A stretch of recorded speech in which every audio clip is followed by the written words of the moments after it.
young people believe very little that they hear about the compensations of growing old and of living over again in memory the events of the past.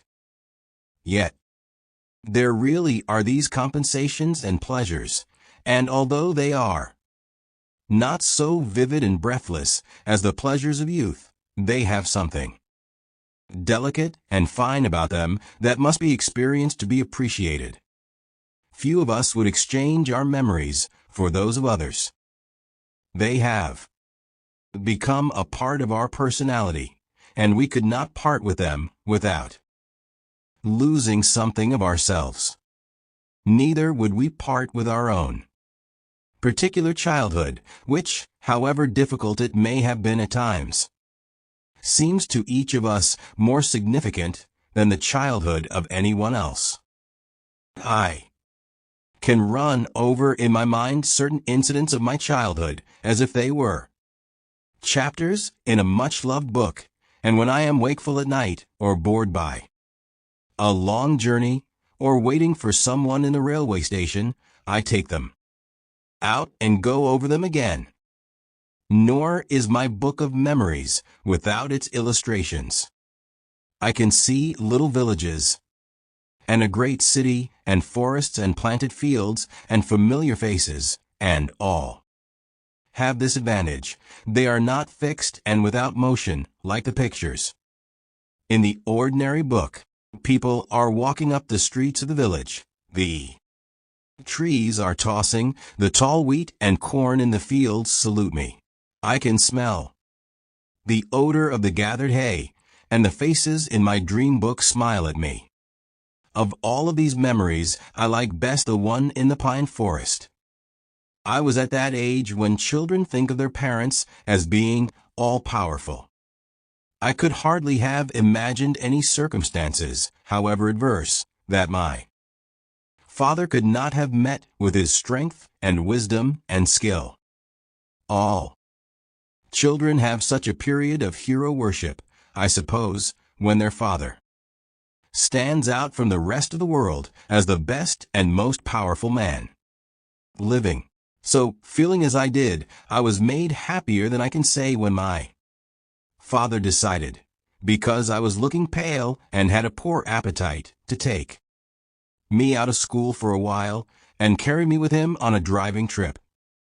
We lived in Michigan, where there were, in the days of which I am writing, not many railroads, and when my father, who was attorney for a number of wholesale mercantile firms in Detroit, used to go about the country collecting money due, adjusting claims, and so on, he had no choice but to drive. And over what roads? Now it was a strip of corduroy, now a piece of well-graded elevation with clay subsoil and gravel surface, now a neglected stretch full of dangerous holes, and worst of all, running through the great forests, long pieces of road from which the stumps had been only partly extracted, and where the sunlight barely penetrated. Here the soaked earth became little less than a quagmire. But father was too well used to hard journeys to fear them, and I felt that, in going with him, I was safe from all possible harm. The journey had all the allurement of an adventure, for we would not know from day to day where we should eat our meals or sleep at night. So, to provide against trouble, we carried father's old red and blue checked army blankets, a bag of feed for Sheridan, the horse, plenty of bread, bacon, jam, coffee, and prepared cream. And we hung pails of pure water and buttermilk from the rear of our buggy. We had been out 2 weeks, without failing once to eat at a proper table or to sleep in a comfortable bed.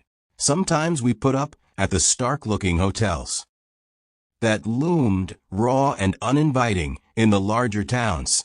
Sometimes we had the pleasure of being welcomed at a little inn, where the host showed us a personal hospitality. But oftener we were forced to make ourselves paying guests at some house, We cared nothing whether we slept in the spare rooms of a fine frame residence, or crept into bed beneath the eaves of the attic in a log cabin. I had begun to feel that our journey would be almost too tame and comfortable, when one night something really happened. Father lost his bearings. He was hoping to reach the town of Gresham by